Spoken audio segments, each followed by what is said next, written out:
కుప్పంలో గత ఎన్నికల్లో కుప్పం ప్రజలకు కూడా పలానా మంచి చేశాను అని చెప్పుకోలేకపోవడం బాబు మార్క్ రాజకీయం అయితే, కుప్పంలో గత ఎన్నికల్లో బాబు మీద గెలవలేకపోయినా కూడా మీలో ఒకరిని బలహీన వర్గాల ప్రతినిధిగా టాప్ మోర్ యూఎస్ బేస్డ్ ఈ లెర్నింగ్ ప్లాట్ఫామ్. మీరు కూడా స్లాట్ బుక్ చేసుకోవాలంటే ఈ నెంబర్ కి కాల్ చేయండి.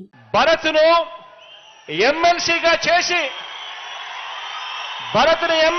చేసి బలహీన వర్గాల ప్రతినిధిగా మీలో ఒకడిని ఎమ్మెల్సీగా చేసి అతన్ని ముందు పెట్టి ఇక్కడి పేద కుటుంబాలన్నింటికీ కూడా చరిత్రలో ఎప్పుడూ జరగని విధంగా, ఎన్నడూ జరగని విధంగా ప్రతి ఒక్క కుటుంబానికి మంచి చేయటం మీ అని చెప్పి కూడా చెప్పడానికి గర్వపడతా ఉన్నా.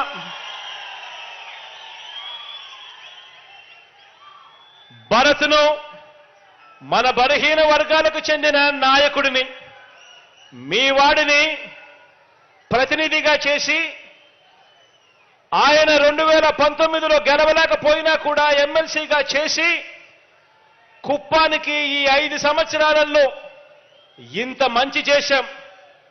ఇదే భరత్ని, మీ వాడిని కుప్పం ఎమ్మెల్యేగా ఎన్నుకోండి.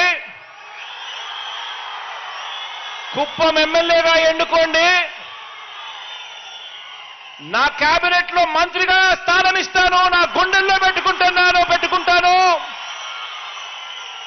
తన ద్వారా కుప్పం నియోజకవర్గానికి మరింత అభివృద్ధి, మరింత సంక్షేమం చేయిస్తాను అని చెప్పి కూడా ఈ సందర్భంగా మాటిస్తున్నాను మీ అందరికీ.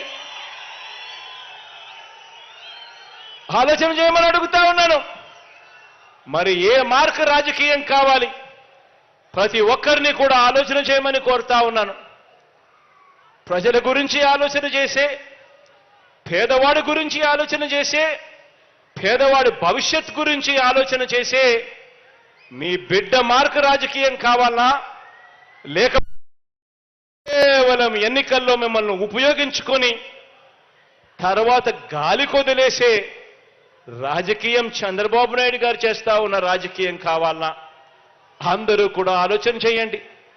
ఇదే పెద్ద మనిషి చంద్రబాబు నాయుడు గారు 14 సంవత్సరాలు ముఖ్యమంత్రి అయి కూడా తాను చేసింది ఏమిటి అని అంటే ఒక పెద్ద సున్నా కనిపిస్తుంది. కానీ ఎన్నికలు వచ్చేసరికి మాత్రం మరచడం కోసం, మళ్ళీ మోసం చేయడం కోసం రకరకాల రంగులతో మేనిఫెస్టో తీసుకొని వస్తాడు. ఆ మేనిఫెస్టోలో ప్రతి ఇంటికి కేజీ బంగారం ఇస్తానంటాడు, ప్రతి ఇంటికి ఒక బెంచ్ కారు కొనిస్తానని చెప్పి కూడా అంటాడు. ఆలోచన చేయమని అడుగుతా ఉన్నాను.